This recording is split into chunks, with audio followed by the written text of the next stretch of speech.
Mesdemoiselles, mesdames et messieurs, bonjour, bienvenue sur le28.tv. Allez, dans quelques minutes va démarrer la rencontre du 8e tour de Coupe de France.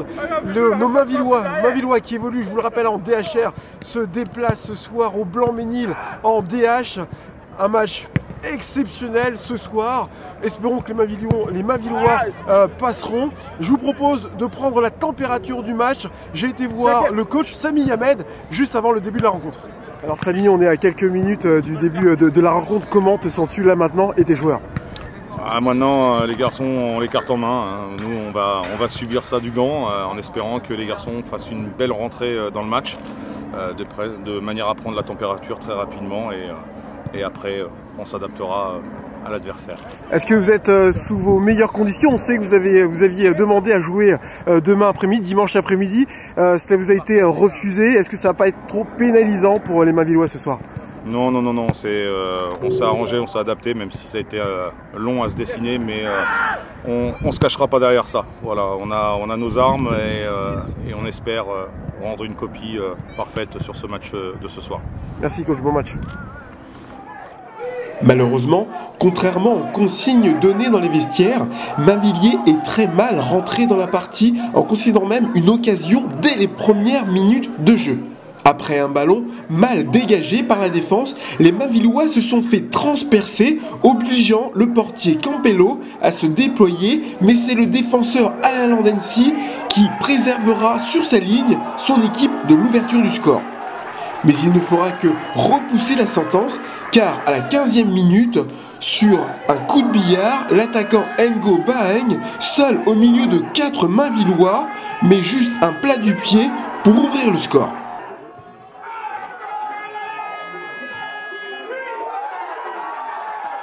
« 1-0 est le score à la fin de la première partie de jeu.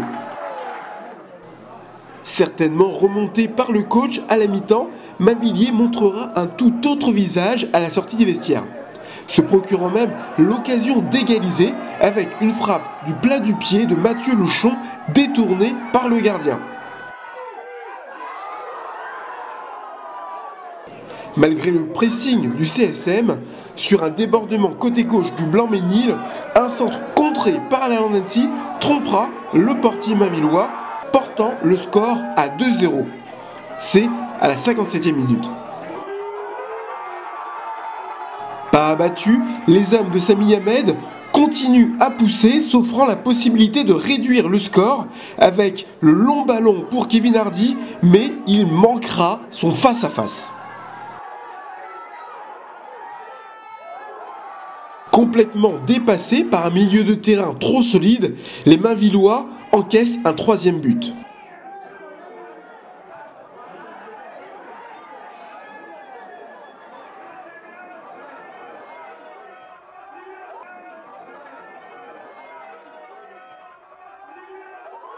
Score final 3-0.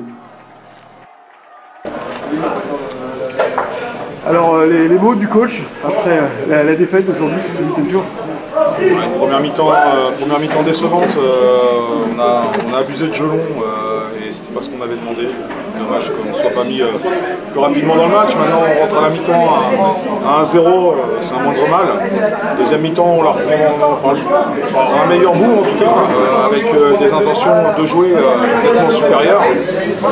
On a l'occasion pour revenir à 1, le gardien fait l'arrêt et juste derrière on prend un CSC plein de malchance et puis je pense que ce deuxième but nous fait très mal.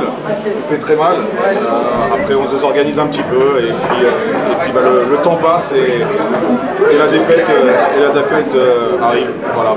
Est-ce qu'on n'est pas d'autant plus déçu, même si le Blanc-Ménil, on le sent, a été supérieur sur l'impact physique, mais on n'a pas reconnu les Mainvillois d'habitude? Non, c'est vrai que peut-être qu'il y a eu un peu d'appréhension par rapport à ce match-là. Senti timoré en début de match, sans solution, avec un manque de mobilité. Voilà, après pourtant les garçons ont été bien préparés, les consignes ont été bien écoutées, l'avant-match était correct, j'ai senti les garçons concernés. voilà, maintenant, il ne faut pas les incriminer plus que ça. Il faut aussi tenir à les féliciter au-delà de la déception de ce soir. Je tiens aussi quand même à les féliciter pour le parcours exceptionnel qu'ils ont pu faire jusque-là. Un 8e tour, c'était jamais arrivé dans l'histoire du club. Voilà, forcément ce soir, ce qui va prédominer, c'est la déception, mais voilà, il va pas falloir oublier toutes les bonnes choses qui ont été faites pour arriver jusque-là. Et enfin, le virage championnat, il va falloir le prendre. Si Mainvilliers a eu du mal entre les matchs de Coupe de France et sur les matchs de championnat, là, la Coupe de France est finie, mais il va falloir revenir au championnat et assurer le maintien. Tout à fait. C'est là qu'on va voir l'état d'esprit du groupe, mais j'en doute pas. Voilà, les vertus, les qualités qui nous ont montrées jusque-là, elles ne vont pas disparaître sous prétexte qu'on s'est fait éliminer de la Coupe de France. Voilà, maintenant c'est sûr que la réalité du championnat va reprendre son chemin sur les 2 dernières journées de championnat. Notamment à Milly à domicile le week-end prochain. On attend nos supporters pour nous encourager, pour prendre des points à domicile et finir le 20 à la Gatinaise de manière à se replacer en championnat et garder nos ambitions, parce qu'on garde des ambitions aussi dans le championnat. Merci, encore bravo pour le parcours. Merci à vous. Ça y est, c'est terminé pour Mainvilliers dans cette Coupe de France édition 2015-2016. Mainvilliers qui s'arrête au 8e tour, Mainvilliers qui n'avait jamais déjà atteint ce niveau en Coupe de France, donc c'est déjà une satisfaction. Même si ce soir on peut nourrir des regrets face au Blanc-Ménil, Mainvilliers qui s'incline 3-0. Mainvilliers qui n'a pas été à leur niveau, j'allais dire, aujourd'hui. Nous avons connu des Mainvillois plus percutants, des Mainvillois plus solides physiquement. Ce n'a pas été le cas, sans enlever le mérite au Blanc-Ménil qui, lui, au contraire, s'est projeté rapidement vers l'avant, qui techniquement a fait preuve de grand réalisme. Aujourd'hui, ce n'est pas passé. Félicitations tout de même à Mainvilliers pour ce parcours exceptionnel, même s'il va être peut-être difficile pour les joueurs de Samy Yamen maintenant de retourner au championnat. Le virage risque d'être difficile à prendre. Réponse à la prochaine journée de championnat dès la semaine prochaine. Je vous remercie de nous avoir suivis et vous rappelle que l'actualité de votre département d'Eure-et-Loir, vous la suivez aussi sur notre site internet au www.le28.tv. Bonne journée à tous.